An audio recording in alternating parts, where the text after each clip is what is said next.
Bienvenue sur Les Jongleuses, le podcast qui t'aide à jongler joyeusement entre toutes tes vies et à créer la vie dont tu rêves vraiment. Ici, tu peux te reconnecter à toi et enfin faire de la place à tes émotions, tes désirs et tes ambitions. Je te partage mes meilleurs outils de coach pour te motiver, te bousculer et te chouchouter, ainsi que des conversations sans filtre avec mes invités pour ouvrir grand le champ des possibles. Je suis Ruth Manou, coach certifiée, et je te le dis, aujourd'hui c'est le premier jour du reste de ta vie. Let's go! Hello! Alors une fois n'est pas coutume, on va commencer l'épisode du jour par une question. Quand tu étais petite, qu'est-ce que tu répondais, toi, quand on te demandait ce que tu voudrais faire plus tard? Si tu écoutes l'épisode sur Spotify, tu peux m'écrire ta réponse en commentaire et me dire si c'est ce que tu fais aujourd'hui. Mon invitée du jour, elle répondait qu'elle voulait être boss lady et voyager. Je reçois Enger Sarr. Et on peut dire que Enger a réalisé son rêve de petite fille puisqu'elle a visité une 50aine de pays et cocher toutes les cases de la réussite professionnelle. Et pourtant, cette réussite, au lieu de la combler, l'a lentement déconnectée d'elle-même, de son corps et de son essence. Il aura fallu un burn-out et une traversée du désert pour pousser Enger à chercher sa propre définition de la réussite. Pour ça, elle a interviewé plus d'une centaine de personnes sur son podcast Gatéméry, puis dans son livre Les Inattendus. Et à mesure qu'elle écoute ses invités, la réponse se fait plus claire. La réussite, c'est la liberté d'être soi au-delà de toute reconnaissance extérieure aux normes sociétales, quitte à s'éloigner des cases prédéfinies ou des chemins qu'on a tracés pour nous. Une conversation sur l'art d'incarner pleinement sa singularité et sa complexité, de respecter ses propres rythmes et de choisir une réussite qui nous ressemble vraiment. Merci Enger pour ta présence solaire sur le podcast et pour ton discours vrai et sans filtre. Quant à toi, qui t'apprête à découvrir cet épisode, bonne écoute. Hello Inger, c'est un plaisir de t'avoir dans le podcast. Bah écoute, merci beaucoup, merci à toi pour l'invitation, je suis ravie d'être là. C'est un plaisir, j'ai hâte que les gens entendent ton état d'esprit hyper solaire, ta détermination, et c'est un peu pour ça que t'es là. On va parler de ton parcours, on va parler de ce qui t'anime, on va parler de ton état d'esprit. Est-ce que tu es prêt? Je suis entre de bonnes mains, j'en suis sûre, donc ça va bien se passer. Ça marche. Est-ce que tu peux te présenter un peu pour les auditeurs et les auditrices du podcast? Voilà, ça c'est la question que je redoute tout le temps. C'est vrai? Ouais, parce que je sais jamais comment me présenter, tu vois, moi je prône pour la multipotentialité, donc c'est hyper dur de se présenter, mais je dirais que je suis une connectrice de liens. J'aime bien dire ça. C'est un peu mon fil rouge à moi, mon sweet spot à moi, de connecter des mondes, des personnes différentes, des environnements différents pour créer de la valeur derrière. Et du coup, je le fais à travers. Nous, on s'est connus du coup parce que tu faisais un podcast, moi aussi j'en faisais avant. Et donc parce que voilà, j'ai lancé un podcast. J'ai une agence sur la culture d'entreprise où donc, on accompagne les boîtes à créer la culture d'entreprise qui leur permet d'avoir plus de performance. Je suis conférencière aussi sur ces sujets en entreprise. Je suis une amie, je suis une sœur. J'aime les gens globalement et j'essaie de vivre la vie pleinement, quoi, tout simplement, comme une taureau. J'adore. Finalement, c'est un exercice auquel tu es plutôt bonne et tu es au bon endroit parce qu'ici, les jongleuses, on jongle avec nos multi-casquettes, nos multi-rôles sociaux, nos multiples identités. Donc, tu es au bon endroit et tu as réussi l'exercice avec brio. Trop bien. Et du coup, je suis autrice aussi. Que j'ai lancé un livre, j'ai publié un livre en mai dernier qui s'appelle Les Inattendus. Une vraie jongleuse. Trop bien. Je sais que dans ton parcours, alors en fait, ce qui est intéressant dans ton parcours, c'est que typiquement, j'ai écouté un de tes TED Talks, j'ai écouté plusieurs de tes épisodes de podcast, et il y a plein de moments où je me suis dit, en fait, c'est fou parce que j'aurais pu dire ça mot pour mot. Alors moi, c'est ça qui m'intéresse que les gens entendent. Raconte-nous un peu ton parcours déjà universitaire, ce qui t'a emmené dans le monde de l'entreprise et ce qui t'emmène aujourd'hui là où t'en es. Alors, long story short, moi, quand j'étais plus jeune, je rêvais de voyager. C'était vraiment mon driver numéro 1. Je me suis jamais vue penser à un métier spécifique, mais je savais que je voulais être un peu une boss lady, quoi. Un truc qui veut rien dire. Mais tu vois, je voulais voyager et boss lady. C'est les deux trucs, je me disais que je voulais faire ça. Je peux dire que pour voyager, j'ai un peu réussi dans la mesure où j'ai beaucoup voyagé personnellement. D'abord, j'ai beaucoup exploré, j'ai fait beaucoup de solo trip, moi, depuis mes 18 ans. Et en fait, il s'avère que le job que j'ai choisi, en tout cas, le job aussi qui m'a choisi, parce que je sais que c'est un concours de circonstances, de chance aussi, de pouvoir développer Canal+ en Afrique pendant 7 ans. J'ai bourlingué dans plein de pays, etc. Donc, c'était aussi une rencontre aussi au bon moment, au bon endroit. Et du coup, en fait, ce sujet de business, en tout cas, moi, j'aime beaucoup ça. J'aime beaucoup développer from scratch. J'aime beaucoup avoir une feuille blanche et me débrouiller. Je suis très aventurière. Et j'avais le métier qui m'a permis de faire ça. Moi, à 23 ans, je suis partie au Rwanda pour développer du Canal+ là-bas. Et je suis partie, je connaissais rien du Rwanda, je voulais juste partir, je voulais juste voilà y aller. Et avant ça, j'avais fait 6 mois au Pérou en humanitaire. Donc tu vois, j'avais pas non plus d'attache particulière par rapport au continent. Moi, c'était vraiment, je pouvais aller partout et nulle part tant que j'arrivais à apprendre, à me développer, etc. Et en fait, ouais, j'ai eu de la chance après de pouvoir. J'ai fait le Rwanda, puis j'ai fait plein d'autres pays, et j'ai pu explorer justement cette envie, cette passion du voyage, cette passion des rencontres, cette passion aussi de me développer au contact des gens, etc. Et jusqu'à faire, j'ai fait 7 ans en tout sur le continent. Et après, en 2020, je suis rentrée à Paris, non pas par choix, en réalité. Je suis rentrée par contrainte, parce que du coup, j'ai fait un burn-out qui m'a fait rentrer précipitamment. C'était juste avant le Covid en plus, donc pas forcément le contexte le plus évident. Mais voilà, donc c'est comme ça que je suis rentrée, et c'est là aussi qu'a commencé ma traversée du désert, hein, comme j'aime le dire. Et c'est là où j'ai commencé à me questionner sur beaucoup de choses. Est-ce que la voie que je prenais était la bonne? J'étais épanouie dans ce que je faisais jusqu'à un moment. Tu vois, jusqu'à un moment où en fait, il y a beaucoup de choses qui s'entrechoquaient, beaucoup de choses qui se désalignaient, beaucoup de choses. J'étais très aliénée dans le sens où j'étais hors de mon corps, quoi, tu vois. Et en fait, le fait de rentrer à Paris m'a permis aussi de faire une pause, parce que tu vois, quand tu bourlingues pendant 7 ans, Paris, c'est ma base en vrai. Même si je me plains toujours de Paris, il fait froid, ça me saoule et tout, c'est ma base. C'est là où je suis née, c'est ce que je connais, etc. Et voilà, et du coup, en fait, cette traversée du désert, pour moi, ça a été aussi un tournant vers ma nouvelle vie que je construis depuis maintenant 5 ans, qui n'était pas forcément simple au départ, parce que quand tu rentres, t'as perdu tes repères, quoi. Enfin, je revenais quand même souvent à Paris, hein, mais tu perds complètement tes repères, puis le contexte du Covid fait que, de toute façon, les repères ne sont plus stables. Et ça, c'est vraiment une phase de reconstruction qui était longue et toujours en cours, hein. Alors, ce qui est frappant dans ce que tu dis, c'est que tu avais ton rêve de petite fille, d'être boss lady et de voyager. Tu vis là-dedans, tu vis dans ton rêve de petite fille, et pourtant, il y a quelque chose qui coince jusqu'à te faire avoir un burn-out. Qu'est-ce qui s'est désaligné? Qu'est-ce qui s'est passé? Je pense que, tu vois, ce rêve de petite fille, justement, ce côté voyage, justement, c'est à définir. Parce que, tu vois, quand tu dis je veux juste voyager, et moi, je me rendais compte, et ce que je dis, c'est que, en fait, à force, je ne voyageais plus, je me déplaçais. Parce que, tu vois, ce qui m'intéressait dans les voyages, moi, c'est rencontrer des gens, de nouvelles cultures, discuter, vraiment être dans le quotidien du coup, des personnes. Sauf qu'en fait, quand tu voyages pour le travail, t'es dans les hôtels. Moi, j'ai vécu 2 ans et demi dans un hôtel. C'était pas dégueulasse. J'étais dans un hôtel 5 étoiles, je voyage en business. Enfin, tu vois, quand t'as la vingtaine, tu te dis, c'est bon, I made it, tu vois. Je suis arrivée, quoi. En fait, c'est ça. Hein. C'est que tu te dis, en fait, que demande le peuple. Les gens, en plus, les gens te disent, mais t'es trop bien là où tu es, t'as la piscine tous les jours. Effectivement, j'avais une vie, enfin, tu vois, comme dans les films où tu viens, t'as le petit-déj tout prêt. Tu prends ta petite fraise, tu dis, it's enough. Tu vois, et tu te casses, tu vois. Donc c'était ça, tu vois, en soi. Du coup, t'as pas trop à te plaindre. Et c'est ça qui est difficile. C'est que quand t'es dans ça, les gens te disent, mais de quoi tu te plains? Enfin, genre, c'est quoi ton problème? Mais moi, je sentais qu'il y avait un truc qui était vraiment désaligné en moi. Et en fait, c'est progressif. C'est ça qui est compliqué. C'est que c'est pas du jour au lendemain, tu te dis, c'est fini, c'est progressif.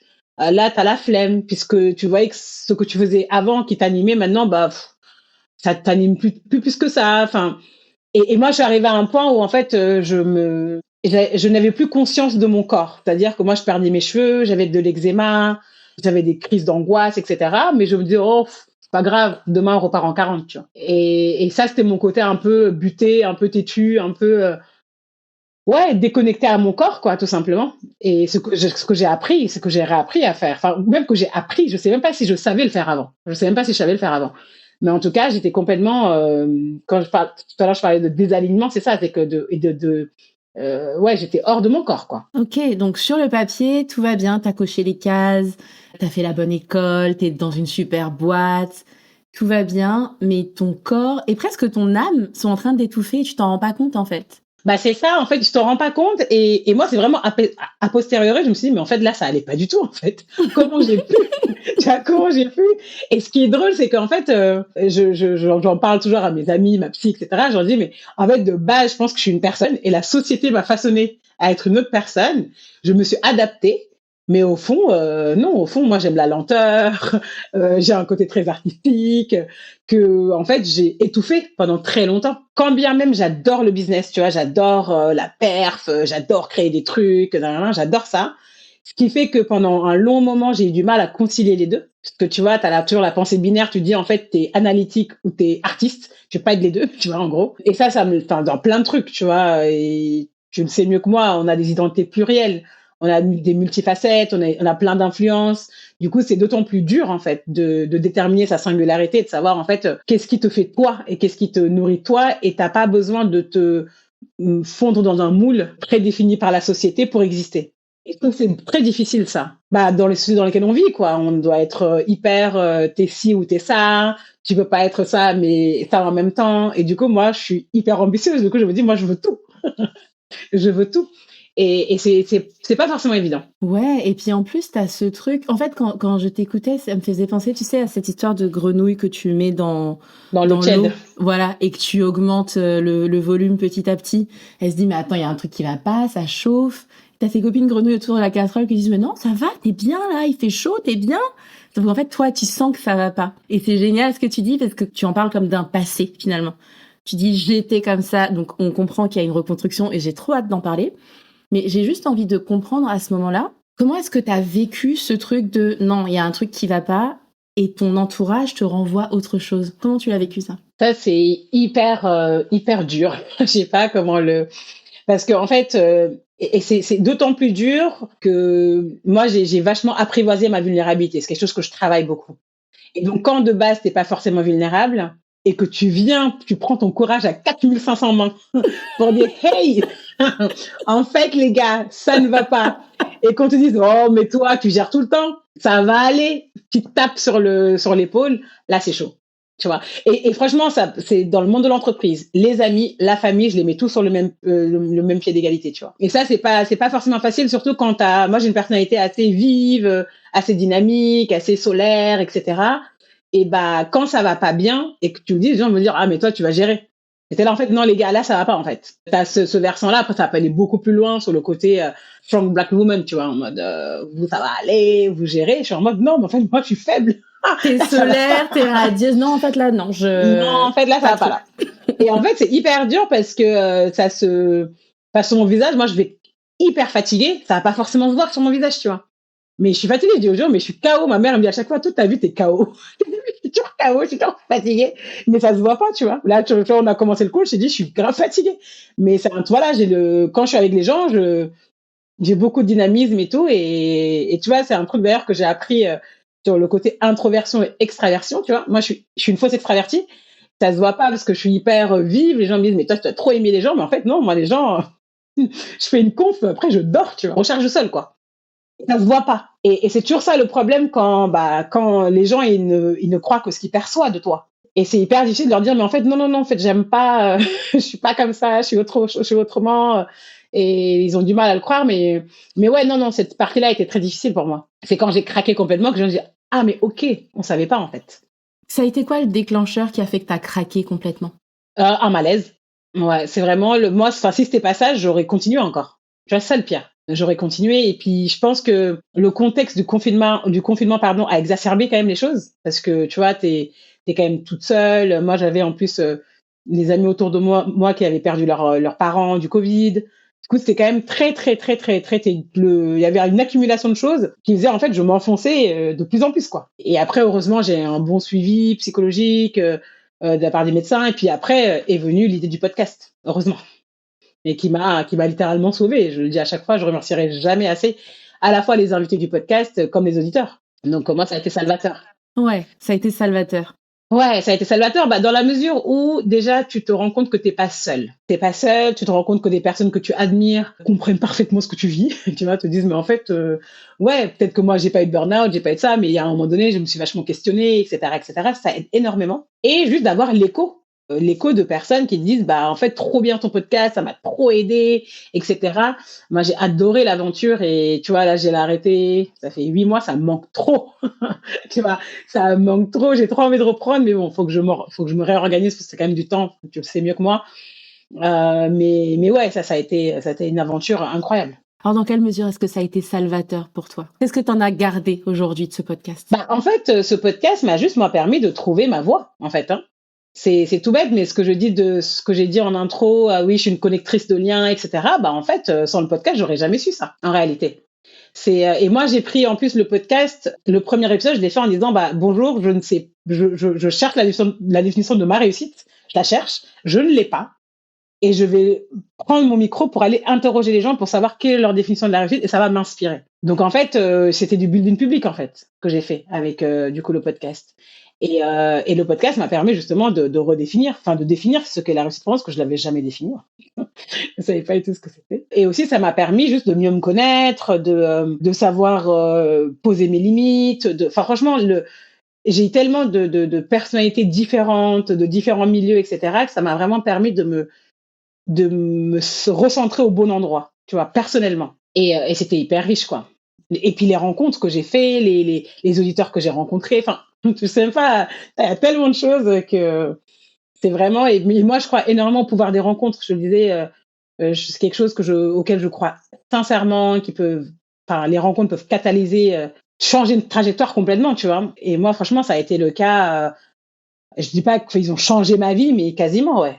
T'es rentrée à Paris, t'es en plein burn-out, tu guéris, tu prends soin de toi. Qu'est-ce qui te fait te dire à ce moment-là, tiens, je vais me relancer dans un projet? C'est marrant parce que ça s'est pas passé comme ça, tu vois. C'est plus, je suis dans le burn-out, j'ai un peu de souffle et je me dis qu'est-ce que je fais? Et comme je suis une personne qui évolue vachement dans l'action. Tu vois, moi je suis pas du genre, tu vois, même si je veux lancer un projet et il est prêt à 50%, je le lance, tu vois. Même s'il est pourri, c'est pas grave, on affine après. Et en fait, c'est plus, je mets à l'action et pendant le chemin, je guérirai. Tu vois, moi pour te dire, je peux dire que j'ai guéri de mon burn-out entre guillemets quand j'ai écrit le livre. Et c'est 4 ans après. Et c'est ça qui était difficile d'ailleurs dans l'aventure, c'est que tu as un podcast où je parle pas de burn-out en vrai, mon podcast, je parle pas de ça. Tu vois, je l'ai dit à un moment donné, je l'ai posé là, et les gens viennent te poser des questions sur le burn-out, mais comment tu fais? Je suis en mode, les gars, moi je suis même pas sortie. Je suis là, je fais mes trucs. Et c'est justement ce cheminement qui me permet de guérir. Donc non, arrêtez. Et c'était très compliqué en fait et franchement, moi, le livre, ça a été vraiment un truc de fermer la page, de dire, OK, donne. Et c'est comme ça que j'ai aussi arrêté le podcast. Si je le reprends un jour, je le reprendrai, mais du coup, ça sera pas dans la même énergie, pas dans la même dynamique. Et je pense que j'avais besoin d'une coupure aussi de ça. De dire, ça, c'est passé, et je me définis pas comme ça. Enfin, c'est un truc qui m'est arrivé. Je regrette pas, tu vois, je veux dire, je regrette pas, je l'ai pas provoqué non plus. Enfin, je sais pas, tu vois, c'est multifactoriel, ces choses-là. C'est une expérience de vie, mais ça ne me définit pas du tout, en fait. Alors, c'est quoi ta définition de la réussite aujourd'hui? C'est la liberté d'être soi. Ça me parle de dingue, tu vois. La liberté d'être soi, malgré toutes nos contraintes, à la fois sociales, culturelles, économiques, tout ce qu'on veut. Vraiment être en plein droit d'exprimer sa singularité la plus profonde. C'est pas facile, encore une fois. Mais vraiment, moi, c'est ma définition de la réussite et c'est vraiment ce à quoi, en tout cas, tout ce que je ferai à travers Gâter Mairie, ce sera par rapport à ça, aider les gens, en tout cas, à vivre pleinement cette singularité-là et tout en étant très connecté aux gens autour d'eux. Tu vas pas faire ça dans son coin.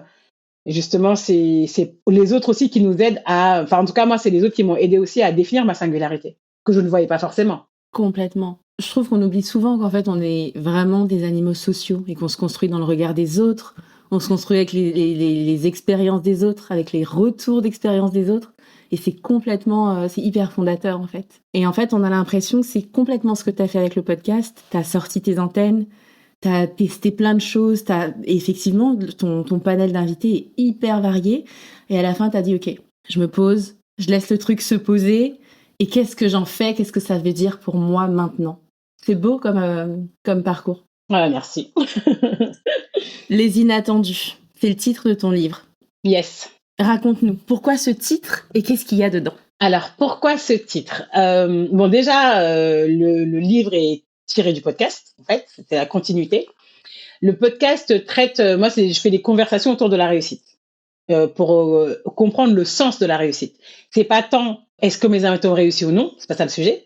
C'est qu'est-ce que veut dire la réussite pour eux, ce qui est différent. Et en fait, au bout de 4 ans, je me suis dit, ok, bon, j'ai dit aux gens, on allait explorer ensemble la notion de réussite. Si je me mets dans la tête que je veux arrêter le podcast, ça serait pas mal quand même que je leur fasse un retour de ce que j'ai appris de cette réussite-là. J'aurais pu faire un épisode de podcast, tout simplement.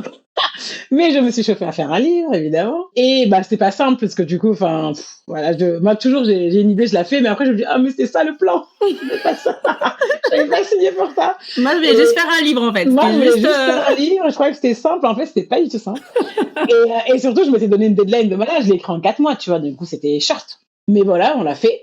Et en fait, l'idée, c'était de me dire, OK, maintenant, qu'est-ce que je dis de ça? Parce que c'est sympa, tu vois, t'as fait des podcasts, j'ai fait plus de 150 épisodes, qu'est-ce qu'on dit de ça? Et en fait, je voulais pas faire un livre de dev perso classique de voici les 4 steps pour réussir sa vie. Enfin, non. Je me suis posé la question, qu'est-ce qui m'agace autour de cette question de réussite? En gros, qu'est-ce qui me saoule? Parce qu'en fait, pour écrire un livre, il faut un truc qui te tienne quand même. Moi, j'avais jamais bossé en France, en vrai. Tu vois, j'ai fait un apprentissage de 2 ans, mais j'avais jamais bossé en France. Et depuis que je suis rentrée, moi, je suis consultante. Du coup, je fais plusieurs boîtes et je vois les dynamiques qui se passent, etc. Et il y a ce sujet de diversité-inclusion dont on parle beaucoup, mais dont j'arrive pas forcément à m'identifier sur les discours. Je me dis, ouais, bon, moi, un truc de cloisonnement, un truc pour les femmes, un truc pour les noirs, je me dis, bah, si on est tout, on fait comment? Enfin, tu vois, donc je choisis, enfin bref. J'arrivais pas du tout à m'identifier. Et je me suis dit, bah, il y a un truc qui m'agace souvent, c'est quand on me dit, par exemple, ah, mais c'est incroyable que tu aies pu faire cette grande école alors que tes parents n'ont pas fait d'études. Je suis en mode, ouais, j'avoue, mes parents n'ont pas fait d'études, c'est vrai. Mais c'est pas pour autant qu'ils sont bêtes, ils sont grave intelligents, mes parents. Ma mère, quand j'étais petite, ma mère est très très forte en calcul mental. Et c'est elle qui m'apprenait à faire les maths. Et c'est grâce aux maths que j'ai intégré une des meilleures écoles de commerce françaises. Du coup, enfin, je comprends pas en fait ce que vous me dites. Et quand j'ai échangé avec beaucoup de gens du podcast, c'était un peu ce truc de ouais, on en est là, mais en fait, c'est pas une chance, c'est pas. Je pense que les gens, en fait, ils ne comprennent pas la complexité de certains parcours. Et je me suis dit, en fait, ça serait pas mal de montrer justement le côté complexe de certains parcours et de sortir de ce truc de waouh, quand on veut, on peut. Waouh, regardez, ils ont commencé bas de l'échelle, ils sont là. Maintenant, comme ils l'ont fait, vous pouvez le faire.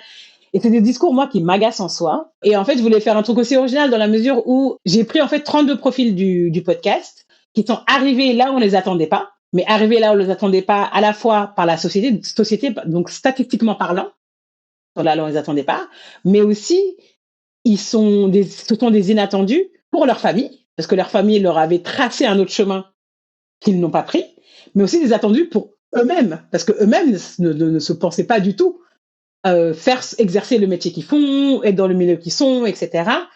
Et c'est pas forcément de l'ascension, c'est pas forcément ça, tu vois. Ils peuvent vouloir devenir financiers, etc. Et finir être fauchés à vouloir devenir artiste et en ne sachant pas du tout s'ils vont devenir artistes, tu vois. Donc pour moi, ce terme des inattendus, ça revêt ces 3 dimensions-là. Inattendu pour la société, inattendu pour les personnes dans leur environnement, inattendu pour eux aussi. Et ça revêt aussi cette histoire de, j'en parlais un peu tout à l'heure, de multipotentialité, de dire en fait, toutes ces personnes, rares sont celles qui ont une vraie vocation. Peut-être il y en a peut-être 3, tu vois, dans les 32, qui ont une vraie vocation, qui se disent, moi, c'est ça, la vie à la mort. C'est des personnes qui s'adaptent, qui n'ont pas forcément de vocation, mais qui ont plein de talents, qui peuvent aujourd'hui être financiers, demain ils sont ministres, après-demain ils sont chefs d'entreprise, et qui arrivent à voguer entre ces différents mondes. Et c'est d'autant plus difficile pour ces personnes qu'elles sont perçues comme des personnes de la minorité, mais dans la minorité large. Hein, je peux prendre un exemple, Claire Gibault, qui est la première femme chef d'orchestre de France. Bah, elle a dû lutter pour être première femme chef d'orchestre. Et c'est pas que dans l'ascension. Je peux parler de Ludovic Franceschi, qui est un ancien SDF, qui est devenu maintenant, du coup, éboueur, et qui est très fier de son métier. Et ça aussi, on peut parler des réussites invisibles. On n'en parle pas assez. De dire, est-ce que l'ascension sociale est la seule forme de réussite? Je pense pas, tu vois. Et c'est ça, en fait. Moi, en tout cas, le livre, c'était pour mettre sur papier toutes ces pensées que j'avais, toutes les convictions, en fait, que j'ai. Et surtout parce que, moi, dans le podcast, je fais parler mes invités, mais j'ai pas forcément, moi, je parle pas. Et puis, c'est quelque chose qu'on m'a beaucoup reproché en me disant, oui, mais du coup, c'est quoi ta position? Je suis là, mais pas là. Moi, c'est ça. Venez sur LinkedIn, lisez les tribunes que je fais, peut-être les conférences que je fais, mais en fait, c'est pas là. Et du coup, le livre était là aussi pour porter ma voix sur ces sujets-là. En t'écoutant, ça me fait penser à, tu sais, cette citation de Martha Beck, If you spot it, you got it. Si tu le repères chez quelqu'un d'autre, c'est aussi chez toi. Ouais, pas mal. Du coup, en quoi est-ce que toi, tu es une inattendue? Bah, du coup, sur les 3 triptyques dont je t'ai parlé là, tu vois, par la société, on va se dire, tu vois, les gens qui me disent, bah, tes parents, c'est vrai, moi, mes parents n'ont pas fait d'études, mais je peux pas me targuer de ce mérite de dire, ah, je suis arrivée là où on m'attendait pas, parce que moi, j'ai des grandes sœurs. Je suis à Benjamin chez moi, et j'ai 3 grandes sœurs qui m'ont ouvert la voie, en fait. Et du coup, enfin, système français quand même très élitiste, hein, faut le dire, très inégalitaire. T'as pas les bonnes infos au bon moment, bah c'est un peu mort.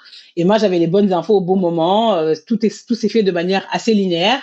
C'est justement moi quand je suis rentrée en école, je me suis dit ah ouais, en fait on n'est pas beaucoup, mais je me rendais pas compte moi, parce que je voyais mes sœurs, je voyais mes cousines, j'étais en mode bah on va aller à l'école, on va les retrouver ces gens. En fait, pas du tout. On est un peu les seuls, oui. J'ai connu ça, moi aussi. Voilà. Et du coup, après, tu te dis, ah ouais, ok, donc c'est pas, ok, bah, ok. Et du coup, tu te rends compte de ça, tu vas en parler aux autres qui sont, eux, ont vécu toujours ça, ils vont te dire, mais tu viens d'où, en fait? Et du coup, c'est ce côté un peu bizarre où effectivement, enfin, tu vois, moi, ma plus grande sœur, ma sœur aînée, elle a 15 ans de plus que moi. 15 ans, c'est un gap. Tu vois, c'est quasi une génération, tu vois.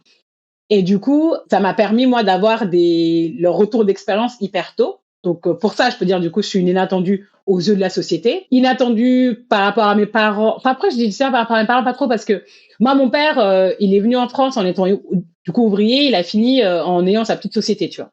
Donc, entrepreneur dans l'âme. Mes sœurs sont toutes entrepreneurs. Même si elles sont salariées, elles ont quand même un side business à côté. Et en fait, tu vois, le fait que je sois devenue entrepreneur maintenant, c'est pas trop choquant, tu vois, vis-à-vis de ma famille, mais par contre, vis-à-vis, pardon, d'autres personnes de ma famille plus lointaines, en me disant, mais tu travaillais chez Canal+, t'avais un job stable, tu voyageais, t'avais un salaire stable. Même ma mère, mon père, il est pas comme ça, mais ma mère, elle va toujours me dire, elle n'arrête pas, hein. Genre, elle va me dire, mais t'es sûre que tu veux pas retourner au travail? Ça, je pense que c'est un truc de maman, ça. Et Cette ça, je vais pas espèce retourner au de... travail. c'est ça. Et je lui dis, mais je travaille en fait, maman. Je suis pas du bénévolat, tu sais, je travaille. Est-ce que tu me vois galérer? Est-ce que je demande de l'argent? Est-ce que je meurs de faim? Non. Donc, reste tranquille. Cette espèce de peur maternelle universelle, genre, est-ce que mes filles sont bien posées dans un Mais coin oui, elle me dit à chaque fois, mais t'es sûre, tu travailles beaucoup? Mais t'es sûre que tu veux pas retourner dans ton travail? J'ai dit, bah non. Puis ma mère, elle a aucune notion du télétravail non plus, tu vois, parce que j'ai une associée sur The Dots, notre agence. Et quand je lui ai dit bah, que je lui parle de mon associée, Jennifer et tout, elle la connaît, c'est une amie de longue date. Et elle me dit, mais votre histoire, c'est bizarre. Je vous vois jamais travailler. Vous avez pas de bureau. Comment vous faites? Maman, t'inquiète pas. Ça va bien se passer. J'adore. Donc ouais, inattendu sur ça et inattendu. Après, par rapport à mon environnement personnel, je pense pas trop parce que mes amis me connaissent, j'explore beaucoup de choses et je me donne beaucoup de challenges aussi. Mais je suis quand même plus, tu vois, oui, par exemple sur le côté très slow life. Moi, j'adore la slow life et ça ne se voit pas du tout parce que je suis quelqu'un aussi de très très speed. Du coup, je peux être très speed, mais après ralentir et prendre le temps de ralentir, etc. Et parfois, les gens sont un peu déconcertés. Ils se disent, mais ah ouais, tu peux être si calme, je comprends pas en fait. Du coup, c'est paradoxe, contradiction qui, je pense, définissent aussi nos types de profils, en tout cas, que je vois assez autour de moi. Ouais, on est bizarre, quoi, on est complexe. En réalité, on l'est tous. En fait, tu t'aperçois que quand tu commences à t'écouter, à suivre tes rythmes naturels, à juste entendre ta voix intérieure ou juste voir ta voix, parce que tout le monde n'entend pas ses pensées. J'ai découvert ça récemment, j'ai été un peu choquée. Mais Ah quand oui? ah oui, tout le monde n'entend pas ses pensées. Certaines personnes voient leurs pensées ou visuels ou des images et d'autres personnes, rien du tout. C'est le silence. Ça, je pense que c'est le plus choquant. Bah, je sais pas en fait, moi, c'est quoi? Je sais pas. Bref, je sais pas. Je vais réfléchir à mes pensées. Est-ce que je pense à voix haute? Je sais pas. Je me pose la question, je sais pas. Et du coup, en fait, quand tu commences à être au contact de ça, tu t'aperçois que c'est un trait, en fait, humain. De te dire, bah, des fois, je suis dans le fourmillement, des fois, j'ai besoin que ce soit calme, un peu comme la nature, en fait. On en fait partie. Mais c'est sûr que si t'es déconnecté de toi, tu commences à te calquer sur un rythme qui est absolument pas le tien, qui correspond à rien, en fait. Exactement, exactement. Et après, c'est là où tu craques, en fait, tout simplement. Exactement. J'entends que tu as eu le super modèle de tes parents, même s'ils n'ont pas fait d'études. On sent que ça a été un super modèle, des gens bien câblés qui t'ont soutenu, qui t'ont accompagné. On sent que tu as eu le modèle de tes sœurs. Qu'est-ce qui d'autre, en toi ou dans ton état d'esprit ou dans ton parcours, fait que tu arrives dans cet environnement où tu es un peu seule et tu te dis pas « Ah ouais, en fait, j'ai pas ma place ici ». Je pense justement, c'est l'éducation. Tu vois, moi, mes parents, enfin, surtout mon père notamment, nous a vachement appris ce truc de vous êtes assez. Tu vois, nous, on a fait On allait beaucoup au Sénégal quand on était petite. Moi, mon grand-père, c'est un érudit soufi. Du coup, en fait, on a cette lignée familiale qui est hyper claire. On connaît notre lignée, quoi. Mon père nous apprend vachement ça, etc. Qui fait qu'en fait, moi, j'ai jamais eu de crise identitaire. Tu vois, autant j'ai d'autres crises dans ma vie, hein, mais pas de crise identitaire dans la mesure où mon père il me dit à chaque fois, vous êtes 100% sénégalaise, vous êtes 100% française. Prenez le meilleur des deux pays et laissez le pire des deux pays. Et ça, c'est un truc qui nous a toujours guidés. Et tu vois, je me suis jamais posé de question de ah, mais est-ce que j'ai le droit? Ah, est-ce que tu vois, j'ai jamais eu ce truc. D'autant plus que tu vois, dans ce milieu qui est hyper élitiste aussi. Par exemple, moi, quand j'étais plus jeune, quand j'étais en prépa, je prenais des cours de maths particuliers dans le 16e. Donc tous les dimanches, j'allais prendre mes cours dans le 16e. Et en fait, moi, je faisais un trajet de dingue pour y aller. Les gens avec qui je prenais les cours, ils marchaient, tu vois. Voilà. Mais par contre, on se retrouvait dans la même galère, en fait. On sait pas faire on savait pas, on galérait sur les maths. Donc, on était sur un même pied d'égalité, les gars. Et en fait, moi, ça m'a vachement débridé en mode, en fait, ils sont pas plus intelligents que toi. Et c'est un truc que j'ai jamais, mon père nous a toujours poussé dans ça. Mon père t'arrivait avec, je sais pas, un 19 sur 20, il va te dire, c'est quoi la meilleure note? Tu vas dire 20, il va dire, pourquoi t'as pas eu 20, tu vois? Et c'était comme ça, tu vois. Et moi, l'anecdote que je ne toujours, c'est que moi, mes sœurs, elles ont toutes fait un bac S. Moi, je voulais pas faire S, je voulais faire éco, parce que j'adorais l'économie sociale, etc.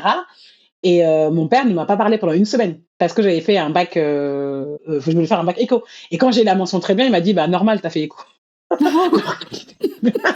Normal, tu voulais avoir quoi, en fait? J'étais en mode purée. C'est la base. Heureusement, j'aimais l'école, je kiffais trop et tout. Mais tu vois, je me dis, si c'est petit sur ce truc-là, ça peut être un peu choquant. Mais je l'étais pas. Mais tu vois, c'était ça, en fait, le truc, le standard. Ouais, moi, je sais pas, récemment, j'ai échangé avec une personne qui m'a dit, de manière je sais pas comment le prendre, tu vois, en mode, t'es très à l'aise. Je suis en mode, ça veut dire quoi, très à l'aise? T'es très à l'aise, tu vois, tu te dis, mais ça veut dire que je suis rude. Elle me dit, non, non, ça se voit que tu t'excuses pas. Je dis, mais tu veux que je m'excuse par rapport à quoi? Elle me dit, non, non, non, enfin, du coup, ma question l'a fait sentir mal à l'aise. Mais en fait, ce qu'elle voulait dire, c'est, oui, effectivement, t'as pas l'air d'avoir de complexe. Sur ça, non. Peut-être j'ai 1000 autres complexes. Tu vois, j'ai 1000 complexes ailleurs. Mais sur la légitimité d'être là où je dois être, ou les personnes qui partagent la table avec moi, non. Tu sais, je pense qu'il manque un mot en français pour ce qu'elle a voulu te dire, qui est unapologetic. Oui, c'est ça, exactement. Tu sais, voilà. Oui, tu ne t'excuses pas, en fait. D'être là, d'être qui tu es. Exactement. Et en fait, je trouve ça absolument génial ce que tu dis, et ça me donne des pistes pour mon rôle de maman. De dire, en fait, si ton enfant il a des fondations solides et des racines plantées bien profond, il peut vaciller, tu vois, dans la vie. T'as des stress, t'as des soucis, t'as des trucs. Mais les racines, elles sont plantées et ça l'ancre, en fait. Exactement. Ouais, non, franchement, sur ce sujet, encore une fois, il y a plein d'autres choses qui vont pas, hein, mais sur ce sujet-là de l'identité, pour le coup, je remercie mes parents à fond, quoi, sur ça. Et du coup, tu t'excuses pas d'être là et tu te sens pas non plus fondamentalement différente des autres. Ce qui explique aussi peut-être que ton podcast soit aussi varié et aussi divers. Tu te dis, en fait, je suis sur le même pied d'égalité que tout le monde et tout le monde peut m'apporter quelque chose comme je peux apporter quelque chose à tout le monde. Exactement. C'est très marrant ce que tu dis parce que moi j'ai eu beaucoup de suggestions du podcast, mais gentil, hein, mais j'étais là, bon, merci, mais non merci. Du style, mais ça c'est surtout au début. Ton podcast, ce serait trop bien si tu pouvais le focaliser sur les femmes ou sur les noirs, il percerait plus vite. Mais j'en dis, mais moi je cherche pas à percer en fait. Moi, mon podcast, il est fait pour, à la base, de manière très égoïste. Complètement. En fait, je cherche un truc, les gars. C'est pas pour vous, si vous écoutez, c'est cool, mais... très égoïstement. Et en fait, moi, toutes les personnes du podcast m'ont apporté quelque chose parce que je vais les voir parce que il y a quelque chose que je reconnais en eux. Et en fait, c'est justement cette ouverture d'esprit, que j'ai toujours eu. Tu vois, par exemple, moi, j'ai bossé en Afrique, mais j'ai pas du tout bossé en Afrique parce que j'avais un appel du pays. Pas du tout. C'est parce que j'étais curieuse, point. Et je suis même pas allée au Sénégal. J'aurais pu aller au Sénégal, j'ai pas du tout travaillé au Sénégal. Du coup, il y a ce truc parfois de misunderstanding. Tu as des gens qui pensent que tu le fais pour une cause, etc. En fait, juste moi, ma cause, c'est juste d'embrasser toutes mes facettes. C'est ça ma cause. Tu vois, moi, je veux embrasser toutes mes facettes. Je veux juste être pleinement moi-même, pas me corneriser, pas, tu vois, me façonner dans un moule pour plaire aux gens. Non, je veux juste être moi. Et après, je suis très complexe, très paradoxal, très tout ce qu'on veut, tu vois. Complètement. C'est ça qui fait ma singularité, en fait. À 28 ans, tu avais fait 40 pays. T'en es où aujourd'hui? Bah, en fait, plus, parce que tu vois, je crois que je l'avais dit ça dans mon TEDx, mais en fait, je m'étais trompée. Parce que j'ai recompté, et je crois qu'aujourd'hui, je suis à 53. Et j'en ai pas fait 10 entre mes 28 et maintenant, mais je crois que je suis à 53 maintenant. C'est marrant parce que autant dans ma vingtaine, j'étais en mode country race, tu vois, j'étais à fond, sans pour autant, moi, j'ai toujours profité, tu vois, je suis pas du style à faire un pays en 2 jours pour dire je l'ai coché. Moi, j'aime bien rester un mois dans un pays, etc. Et là, tu vois, je me suis dit, maintenant, depuis la trentaine, si je fais 2 pays par an, ça me va. Tu vois, c'est mon petit trend, je veux dire tranquillement. Tu Ok, vois, en mode deux slow pays, life, ouais, tranquille. 2 pays par Ok. an. Voilà, j'aimerais bien découvrir 2 pays par an, tu vois, tranquillement. Et ouais, et je kiffe en fait, trop bien. Du coup, t'as retrouvé ce truc que tu cherchais dans le voyage, en fait. Ouais, bah oui, là pour le coup, oui. Là, enfin, tu vois, cet été, je suis partie un mois en Indonésie, tu vois, en sac à dos, toute seule. J'avais juste ma première nuit et puis c'était trop bien. C'était trop bien. J'ai trop hâte de refaire ça. Je sais pas quand là, mais cette année, je vais faire un truc comme ça aussi, mais où je sais pas encore, ça on verra. J'ai pas d'impératif. Et ouais, ouais, non, ça je kiffe toujours autant. Et après, j'essaie aussi maintenant moi, je fais 2 retraites par an, solo, en France, souvent même en région d'Île-de-France, tu vois. Et ça, c'est quelque chose aussi que j'apprécie énormément, qui a le même effet que de voyager au bout du monde, tu vois. On n'est pas obligé d'aller loin. Je pense que ça, c'était plus un truc que d'avant. Enfin, après, moi, j'adore l'Amérique latine, j'adore l'Asie, etc. Mais aujourd'hui, je suis juste en mode, je veux juste du temps pour pouvoir écrire, dessiner, lire, tout simplement. Et quand tu pars seule? Souvent, ouais. Je pars avec des amis, bah, tu vois, l'année dernière, parce que moi, je pars beaucoup pour mes anniversaires. Je disais que je suis une taureau, je suis une épicurienne, j'adore la vie, j'adore.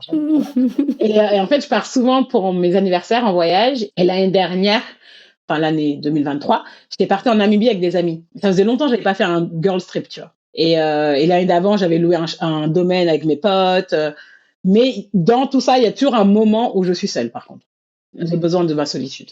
Mais c'est rigolo parce que c'est encore un domaine de vie où tu te laisses pas brider par je suis une femme, je serai pas en sécurité, je suis une femme noire donc je vais subir du racisme. Tu te laisses pas brider par ça? Non. Bah, en fait, je pense que c'est un truc que je fais depuis longtemps. Du coup, je me suis jamais posé même la question, tu vois. Tu vois, moi, mon premier road trip, c'était même pas un road trip. Mon premier voyage solo long, c'était du coup au Royaume-Uni, en Angleterre. J'étais partie à Londres. J'étais partie 2 mois en mode je connais rien, mais je veux travailler. J'avais menti en plus, c'était horrible parce que j'avais dit que j'allais m'installer là-bas pour qu'ils me prennent pour 2 mois s'ils ne prennent pas de job d'été, tu vois. Et du coup, je suis allée, je savais pas du tout où j'allais vivre. Et j'ai kiffé, tu vois. Je me suis dit, mais c'est trop bien. Et j'ai enchaîné comme ça. Et non, je n'ai jamais peur. Et parfois, je suis un peu trop téméraire. Parfois, je me dis, il y a des choses que j'ai fait avant, mais jamais de la vie, je le referai aujourd'hui. Mais non, c'est pas des questions que je me pose Après, il y a aussi la chance que j'ai, c'est de parler plusieurs langues. Ça aide aussi, tu vois. Je parle espagnol, je parle anglais. Du coup, je me dis, enfin, quoi qu'il arrive, je vais pas être dans la merde, en fait. Quoi qu'il arrive, je saurais me débrouiller. Puis, je connais les codes, tu vois. Moi, quand je voyage, je vais jamais sortir le soir. Je vais jamais dire que je voyage seule. Je vais dire, ah, j'ai des amis qui m'attendent, ils me rejoignent demain. Enfin, tu vois, tu racontes ta vie. Mais non, j'ai jamais eu cette crainte-là. J'adore. C'est vraiment une question d'état d'esprit en vrai. Ouais, je pense. Il suffirait que t'aies, tu vois, une toute petite croyance parasite du genre ah il peut m'arriver ça ou ça. Tu vivrais pas du tout les choses, j'allais dire de cette façon, mais tu vivrais même pas ça en fait. Bah, c'est ça, en fait. T'as pas la légèreté de. Et après, je pense que parfois, je suis je dis un peu téméraire, tu vois. Je me dis juste, moi, je dis, enfin, juste, Dieu est grand. C'est vraiment mon truc. Je me dis, ça va aller. En soi, si je dois mourir quelque part, je mourrai là-bas. Enfin, ça, c'est mon destin. Mais tu vois, je vais pas me brider. Est-ce que c'est pas. Enfin, si je reste à Paris, je peux aussi mourir, tu vois. Donc, en vrai, enfin, mourir ou m'arriver autre chose d'autre, hein. Mais après, voilà, en plus, moi, j'aime bien prendre un peu de risque, un peu quand même, j'aime bien. Tu vois, je sais pas, cet été, en Indonésie, j'ai vu un serpent, j'ai la phobie des serpents. J'ai flippé, j'ai pleuré, toute seule, sur Bichette. la jungle. J'étais en mode, et pourquoi je suis là, pourquoi je fais ça? Mais je l'ai cherché.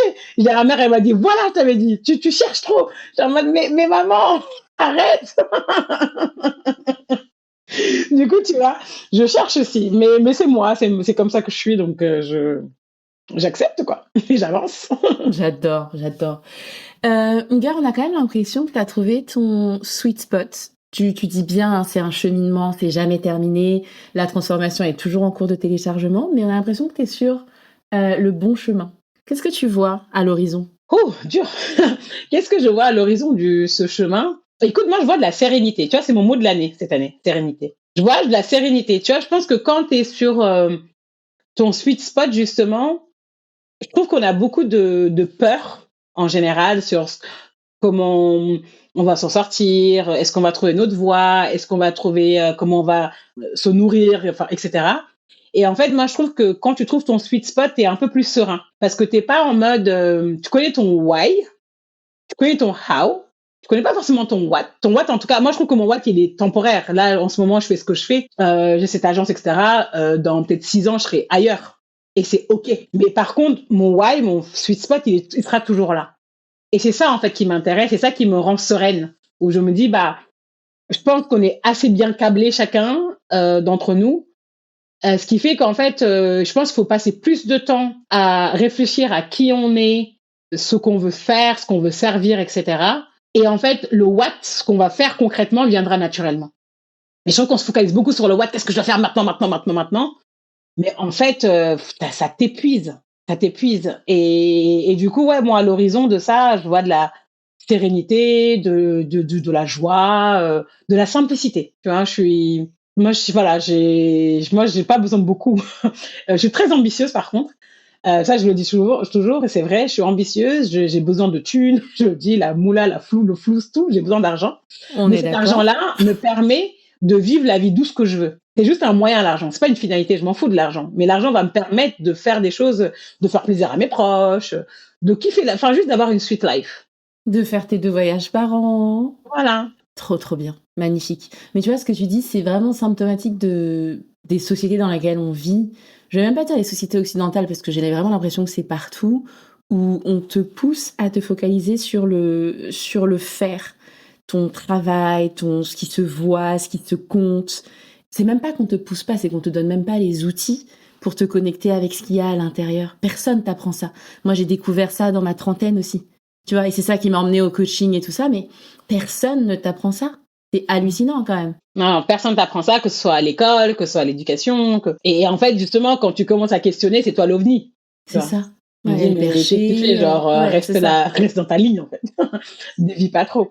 Mais après, il faut persévérer parce que c'est comme ça. Enfin, tu as dû le voir aussi quand tu as lancé ton podcast, ton activité, c'est parce que tu as vu que les gens étaient intéressés et que ça te pousse aussi à faire plus. Il y a de la résonance. Un éventuel caillou dans ta chaussure sur ce chemin. Je pense que ça serait l'envie de partager, d'aider, tu vois, d'embarquer et le manque de temps, en fait. Parce qu'en fait, quand tu es dans ce cheminement-là, tu as besoin de vachement de recul, de temps pour toi, etc.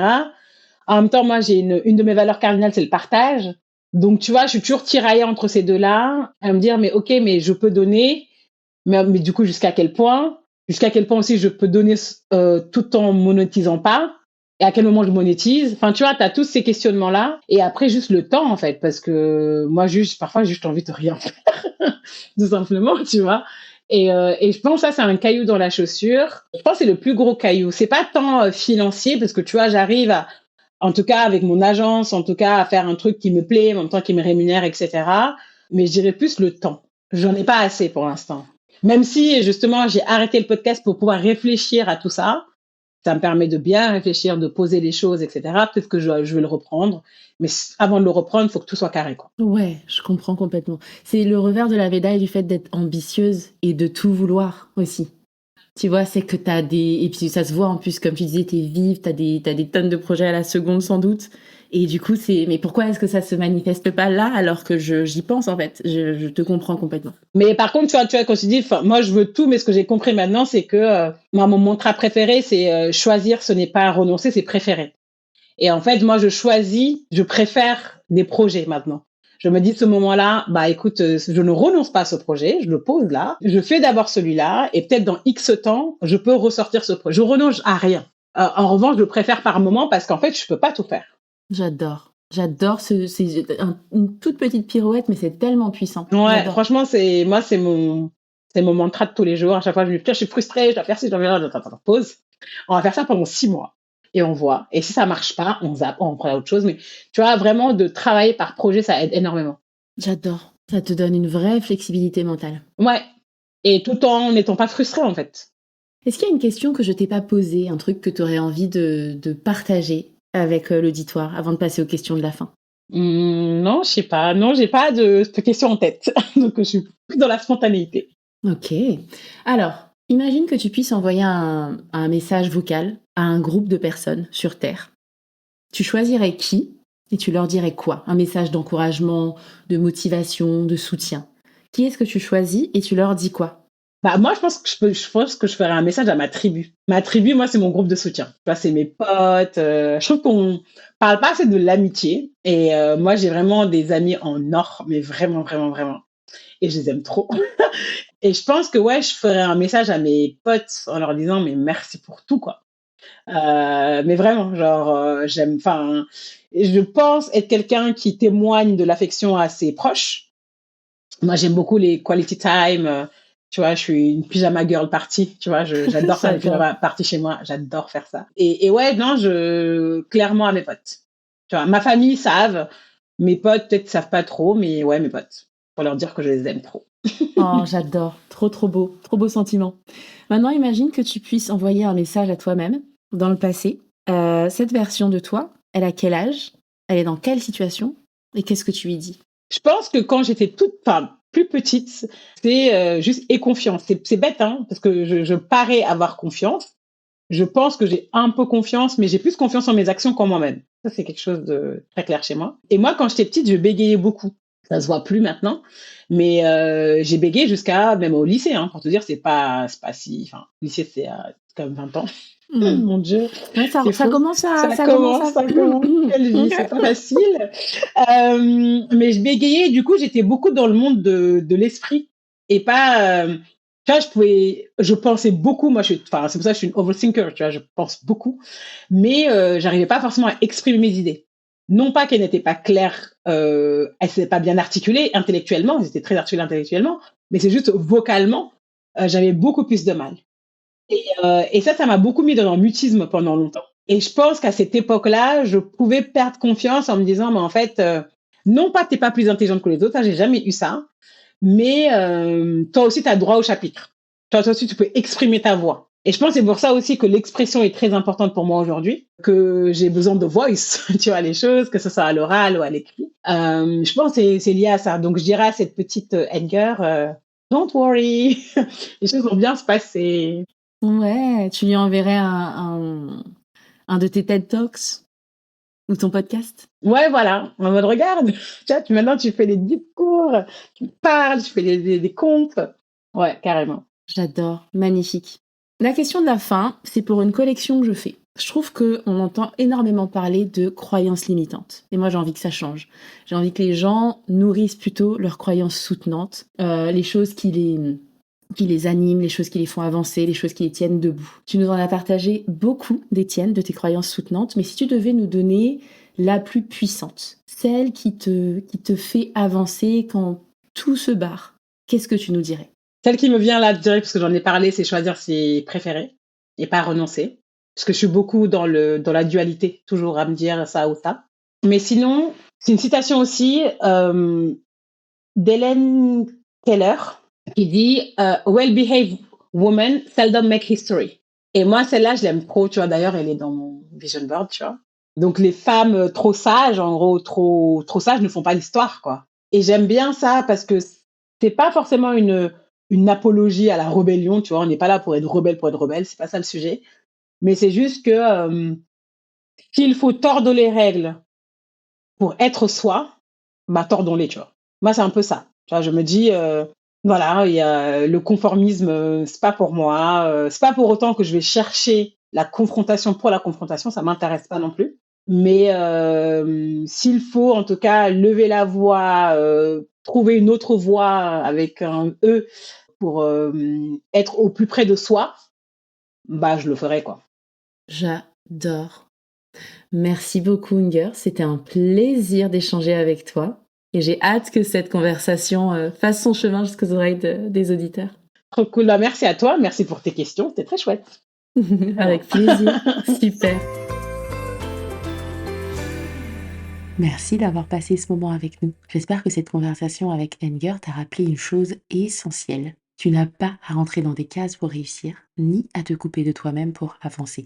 Ta singularité n'est pas un problème à corriger, c'est un point d'ancrage à respecter. Si l'épisode t'a touché, n'hésite pas à laisser un commentaire ou une note sur ta plateforme d'écoute préférée. C'est ça qui permet au podcast de continuer à circuler et à trouver les personnes qui en ont besoin au bon moment. Abonne-toi pour ne surtout pas manquer les prochains épisodes qui arrivent très vite. D'ailleurs, je te donne rendez-vous au prochain et d'ici là, prends soin de toi.